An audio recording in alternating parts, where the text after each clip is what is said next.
Hey, how's it going, everybody? Welcome to my YouTube channel. I done told you here on my ministry channel, I am gonna start putting a lot of my other personal things on here that I do work on. And today, I want to actually talk to you about how I cut out simple, simple hardwood beads. How I cut out simple hardwood beads and drill a hole in them to string them up on a necklace just using a lathe, right? So honestly, I got a drill press for nothing. Now maybe it ain't for nothing, but it was 50% off. I needed one anyway. I had the money at the time that I need and don't have right now. And I really keep thinking about just taking it back to the store because I got the drill press for this purpose. Come to find out, the lathe still works better for this purpose than the drill press. Now, when it comes to making holes inside of wood rings, the drill press might be the better way to do it because, all right, so I'm gonna give you the backstory about why I came up with doing it with this method, right? So I bought a bunch of these oak wood dowels, right? And basically all they are like a cylinder shaped stick of oak wood. Like this is actual hardwood, right? And I bought them with the intention of cutting beads because I made about maybe 3 or 4 of these oak wood miniature crosses, and I just needed some kind of way to use them, and so I bought the dowels, right? And so then I didn't think of a way to cut them. I didn't have the lathe at first, and so I bought this little thing, right? And so I tried my best to get a perfectly straight cut just using this in various kind of rigs or jigs or whatever you guys call them, just to make sure that this gets me a straight cut. Long story short, I could never seem to get a perfectly straight cut with this. I don't know why, I just couldn't make it happen. I can show you some examples of some of the beads I cut with just, I don't even know which one it might be, but I couldn't get a good cut. Nah, just forget it. I couldn't get a good cut with using that. So then I seen the lathe for over half off. So I got both the lathe and the drill press for less than the price of just the lathe. Still less than the price of just the lathe. And I ended up with both of them. And then I might even be able to throw a miter saw on there, and I still have not bought just the lathe. I bought all of them 50% off at Harbor Freight. So it was a pretty good deal to me. So I got the lathe, and I got some of these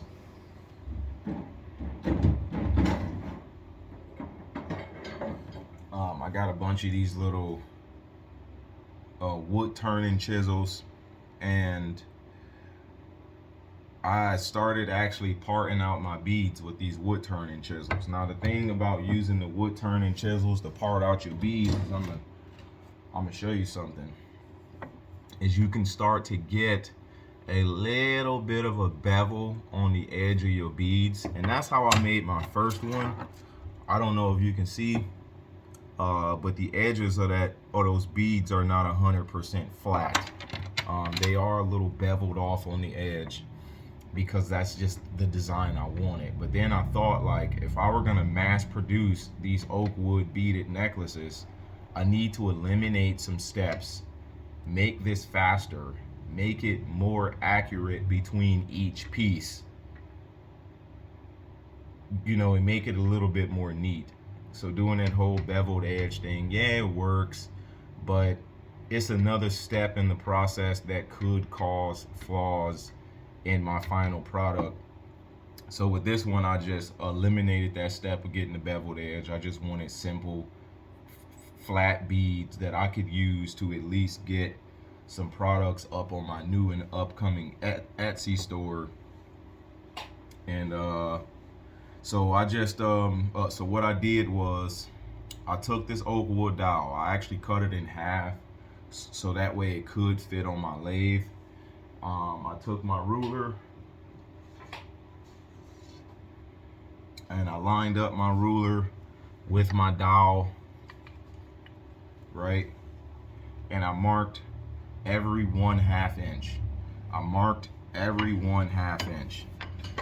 So when I bought this lathe, it did not have any attachments. It was missing both the attachments, and it was also missing one of the belt doors. The other belt door it does have. It didn't have a manual. It didn't have a box. It was an open box. It used to be a Harbor Freight display, and that's why it was so cheap. And I remember when I went on a walk and I prayed and I talked to God about my woodworking stuff that I'm doing, that we got started with, and I said, well, hey, I want to, I want to really get into making wood jewelry, because wood jewelry is a very popular thing these days.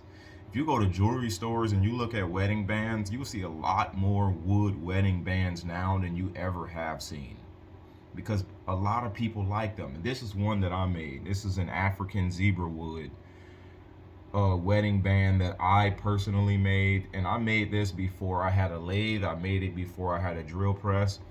I used just the rotary tool and a hand drill to be able to get this with a hole saw and a Forstner bit and like a sanding drum.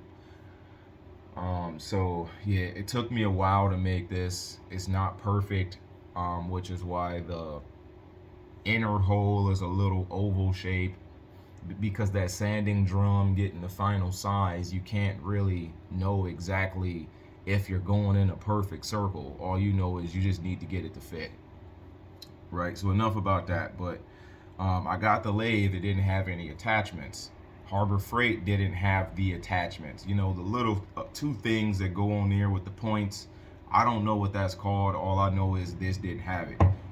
But what they did have were these drill chucks. And I said, all I need a lathe for is making wood jewelry. I don't need a lathe for turning bowls.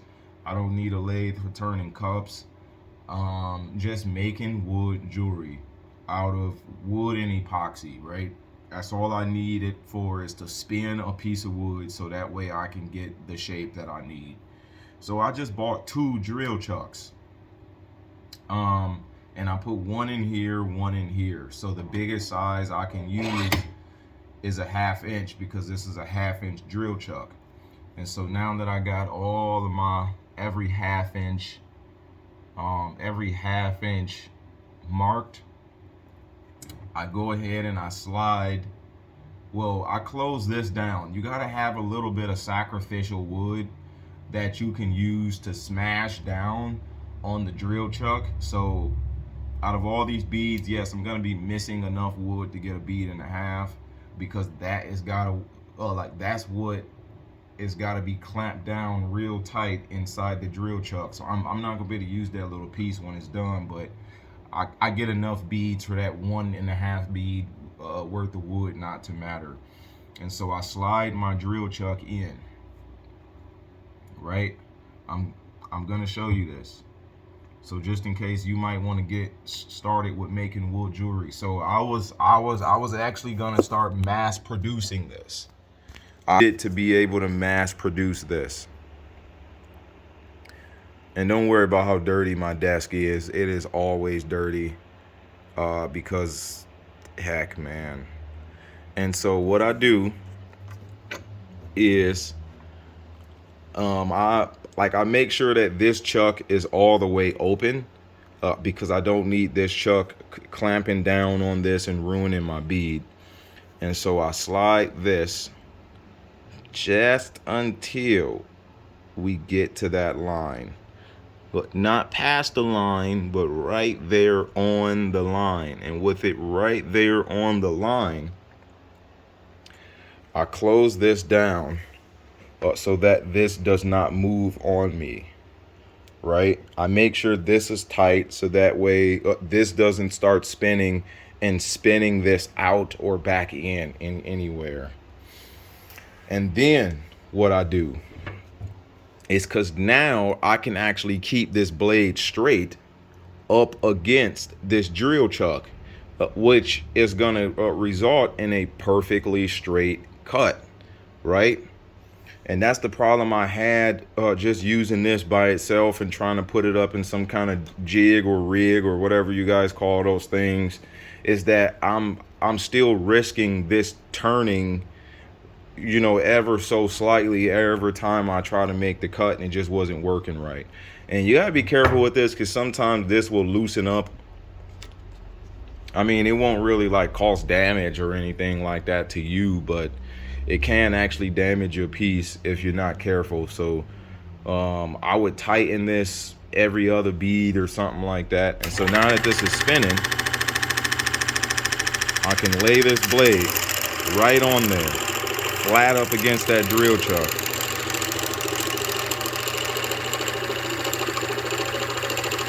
And I can lay it so flat up against that drill chuck to where I don't have to worry about a slightly crooked cut. Now, it'll take a little bit of time. I mean, it don't really take a whole lot of time, but that extra time it might take is well worth getting yourself a nice, good, perfect bead. And so then I'm gonna go ahead and how I get the hole in the bead. A perfectly perpendicular, or at least mostly perfectly perpendicular hole in this bead, not using a drill press, but using a lathe. Okay, so now that I got two drill chucks on here, I got no marks or anything on this bead. It is a perfectly cut bead, right? So I'm gonna show you an example of some of my beads that I tried to drill holes in by hand. Some of my by hand holes that I've tried to drill in beads.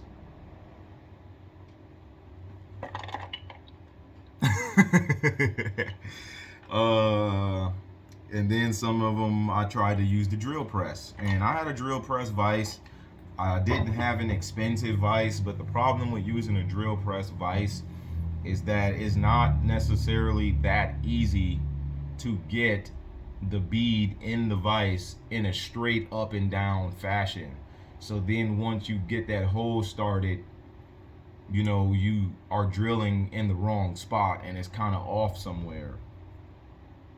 So what I do is, let's take this off for a minute, is I take my drill bit. Where's my drill bit? I'm using a 1/8 drill bit, and I put this drill bit right here inside this lathe.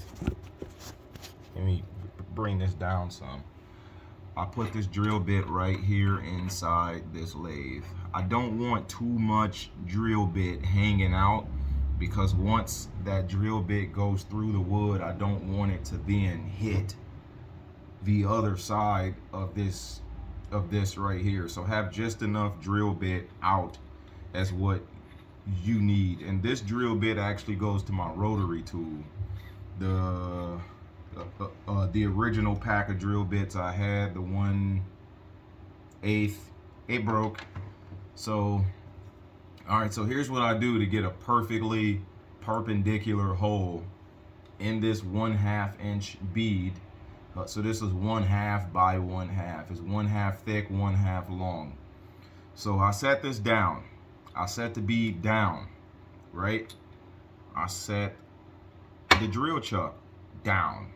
The reason I do it that way is so that the bead can be completely flat with the drill chuck. So that way it's perfectly centered, right? And I tighten it with it down like that. Now I can tighten it so much before it's too tight, and I don't want it too tight, because then it would, you know, it'll cause like little clamp lines in my wood that I would have to then sand out. And then so what I do is I go ahead and turn on my lathe. Now if you notice your drill, your bead actually moving back inside the chuck is just not tight enough. But you don't want to over tighten it, because then you can get, you know, some of your wood looking funny. So then all I do is I make sure that this here is stable because it's still loose, and I want to make sure it's stable, and I just pull it right, and you will feel it. Like, you will feel it once it actually goes through. You will feel it. I can't tell you what that feeling is, but it's like a feeling of relief knowing that it actually went through. And that, my friends, is a nice centered hole. So then what I do is I get me a nice little chain. Like, I need to get another chain like this, and I need to get one this size. It is gonna have to be altered in order for my beads to slide on. So I'm gonna probably have to take one of these rings off temporarily, slide on my beads, and then put the rings back on. And I have to color those beads. I use tinted water-based polyurethane, and I also might do an oil-based. So this cross itself has an oil-based poly. These two are actually supposed to have been the same color. One has just oil-based poly, and my smaller beads on here are just oil-based poly. And then the rest of them are tinted water-based polyurethane. So that's green, brown, and tan. That is to match the majority of the clothes that I wear, which are all like army colored. That's just what I wear. This chain is actually too long. That's why I want to get one about this small. And so what I do to get the color, I can't actually show you that right now. But what I do is I string all the beads that are supposed to be one color onto the chain, and I clamp one end of the chain to something, clamp the other end of the chain to something, just to have a, you know, like a floating in the air kind of a chain. And I color all the beads individually like that with a brush. Now maybe I can find some kind of way to dip those beads, but I just don't want drip marks on any of my beads, so I have to color them all individually with a brush. I do about maybe 4 coats, and then I do a top coat of just clear. So I do about maybe 3 coats of color or 2 coats of color until I get the color I want, and then I do a top coat of just clear. And that's how I get these colored wood beaded necklaces. Now this beaded necklaces I'm getting ready to do, this one isn't gonna have as many big beads as this one do. Like, it's not gonna have as many 1/2 inch beads as this one do, because I don't have another 1/2 inch dowel to get as many, and plus it's gonna be a smaller chain anyway. So I got a 3/8 dowel, and I got the rest of my 1/2 inch dowel that I'm getting ready to run the rest of these beads with. And there we go, man. We got a perfect way to make a wood beaded necklace with just a lathe. No drill press, no rotary tool. Man, listen, I tried to cut beads with a miter saw, wouldn't work. The miter saw kept breaking the beads. I probably wasted a good 6 potential beads trying to cut them all quickly with a miter saw. It was just the wrong tool for the job. So this lathe, it does a perfect job. Other than cutting beads, that's all I really have this lathe for. I don't really have this lathe for like bowl turning, so I didn't need a bigger lathe or anything like that.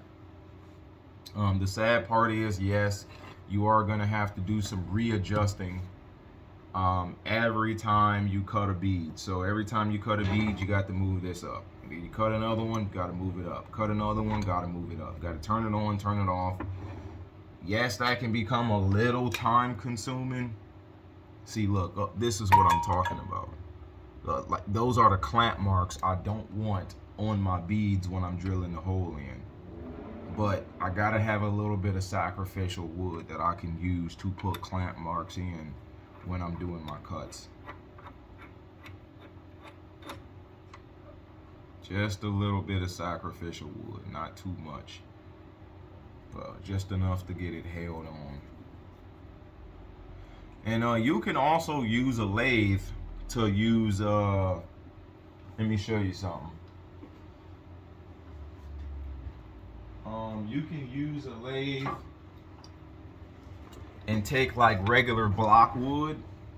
Well, of course you want to cut this down to the size you need, but you can take regular block wood and spin this on a lathe as long as you got the right attachments and actually create these dowels yourself. I prefer to buy them because that's work I don't have to do, and they're not expensive either. These wood beaded necklaces, these will sell for a minimum of $60. It do sound like a lot of money, but to a lot of people, that don't sound like a lot of money. It sounds like a lot of money to somebody that don't want a wood beaded necklace, but to somebody that do, it like they actually get it. These zebra wood rings, these are, I mean, I'm seeing these on Etsy going all day long for a couple $100. So until I get a bigger, like, you know, like till I get a bigger name and a more, you know, like more expansive product line, then I'll probably be able to charge a little more for my work. I just need to get the stuff on there, and this is going to be the majority of what I do have on there is my wood jewelry. And I am in love with oak wood. I am an oak wood head. I don't know why. I like oak wood more than I like any other wood. Oh, and I promised you that I was going to show you one of my other crosses that I designed out of oak wood.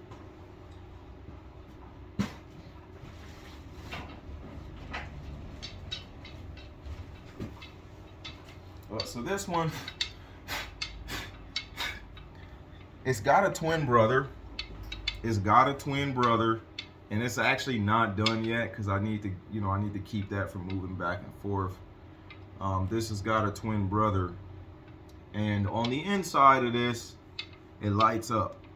So if you take a look at this, this oak wood had some really, really, really cool wood grains. And I'm like, I need that piece of wood. I bought this in a 7-foot, and I made 2 of these out of. I'm gonna go ahead and plug my light in real fast before my phone here dies and my video turns off. So let's go ahead and plug that in. And like I said, I'm a beginner woodworker. I really just started, you know, making products this year. I've been into woodworking for a long time, but this is the year that I've actually just started like designing products. Every now and then I like play around with things, and you know, I actually do like work on like wood floors and stuff like that. But this is the year I started designing products. Let's get this plugged in. Come on. Gotta unplug the lathe for that. Ooh, look at that. It was already turned on. Let me turn off a light here. Ooh. Yeah, look at that joint right there, man. That's a nice joint right there. But the problem I got with this is depending on what angle you see it from, you can see like you can actually see the harshness of the lights in there. So I want to put something over this just to kind of like diffuse that light down, so that way if you're looking at it from an angle, you're not being blinded by like the lights itself. And this is removable. I got Velcro on this. It is a removable piece. Just in case you ever have a problem with the lights, they are changeable. You can put different lights in there. I didn't want the lighting to be permanent because I do know that stuff like LED string lights don't last forever, but the wood itself would, and I don't want this to be like a product that'll only be good for a few years. I want it to last just as long as the wood, so I put the lights in there in a removable way. And I got a little tiny layer of another cross like right in front just to kind of cover it. And so that actually do look pretty nice. And it's got a twin brother too. They look exactly the same. So there's no reason to look at that one as long as you can see this one.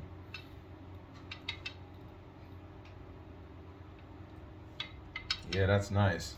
And I'm gonna show you some of that design. And so I kind of got you know, like a good edge profile going on with this here. A nice good edge profile going on with that. I got a little bit of work to do, and that's figuring out a way to diffuse that light. If you guys have any opinions, let me know. Somebody told me that plexiglass and sanding down the plexiglass to a matte finish would probably be the best way to do it, which I still think that's the best way to do it. But the problem with that is that's another layer of something I gotta have in there. I was probably thinking about like maybe some kind of white tape or something like that. Just something that looks neat and not rigged up. And I might actually have to redesign the way I got those lights in there. Like I might have to do that. So I don't know. But I'm actually just here to talk to you about the beads. That's pretty much it. And let's get me another bead cut out real fast. Right up on that pencil mark. And make sure that your pencil marks are accurate. Don't rush your pencil marks just to be able to get it all measured out, because this will only be as good as how you measure it out. And make sure that this blade is flat. I don't know what this little saw is called. I think it's some kind of hacksaw I got from Harbor Freight. It was like $6 or so. Oh, I forgot I unplugged the lathe to plug in that light.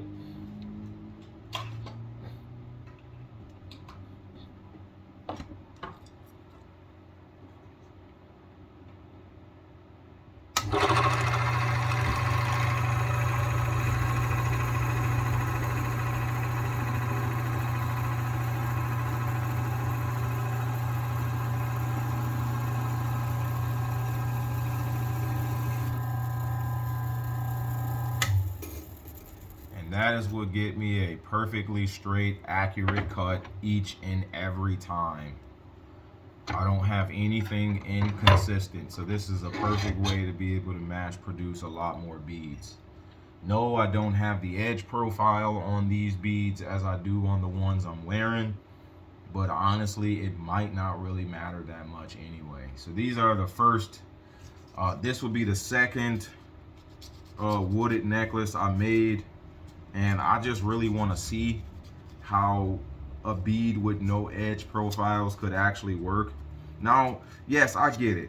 Now, you can buy beads from Hobby Lobby, but guess what? They're not hardwood. They're not oak wood. They're like some kind of birch or something like that. And I'm not saying that birch is a bad wood, but it's not the best quality wood.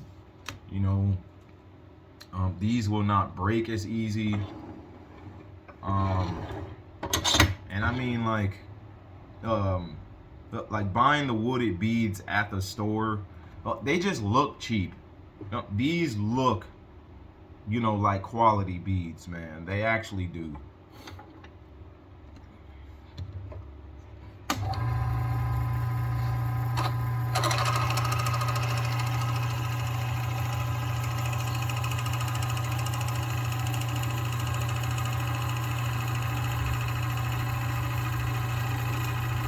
You can move back and forth with the saw too to speed up your cut. Just make sure that you're not actually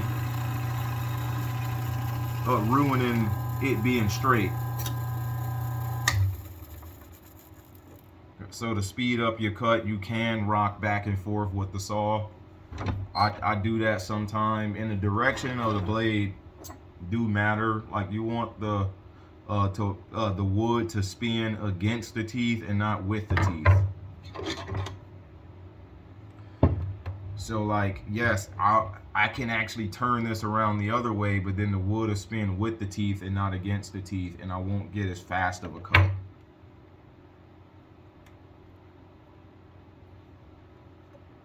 And like I said, every now and then you just gotta tighten that back up again. So, But all right, thank you all for watching. I am going to continue to explore the reason why, you know, God first called me to this in the first place, though. So I need to just keep exploring, you know, figuring this out, you know, trying to see what his real point behind me doing this is. And it could very well just be for something, you know, income based. You know what I mean? Like, he's not against that. So, but other than that, I'm gonna go ahead and get this work finished up here before I gotta head on out. And I'll see you all later. I'll actually let you know when the whole beaded necklace is done. I'll make a video for you for that. So thank you for watching. Appreciate it.